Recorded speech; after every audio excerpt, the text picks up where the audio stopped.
Hello' everyone, ৰিয়মক স্কুলত থৈ আমি দুয়োজন ওলাই আহিলোঁ বিশালৰ ফালে। ঘৰৰ কেইটামান বস্তু লাগতিয়াল আছিলে আৰু কিবা দুটামান গিফ্ট বুলিও ল'ব লগা আছিলে।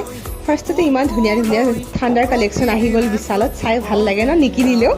তাৰপিছত এওঁ ৰিয়মৰ কাৰণে জোতা চাইছে, চাওকচোন মৰমে লাগে জোতাবোৰ। তাৰপিছত মই ঠাণ্ডা আহিছে কাৰণে ঘৰত পিন্ধিবলৈ এইযোৰ ল'লোঁ।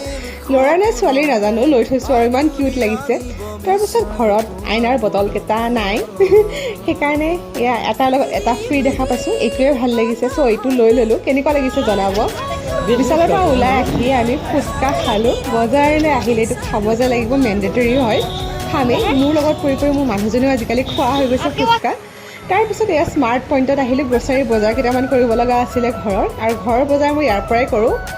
বজাৰ চজাৰ কৰি লাহে লাহে ঠাণ্ডা আহিলেই গৰম যাবৰ হ'ল, সেইকাৰণে আইচক্ৰীম খোৱা দিনো যাব, সেইকাৰণে আইচক্ৰীম খাই ল'লোঁ মই আৰু সেয়া মানুহজনে।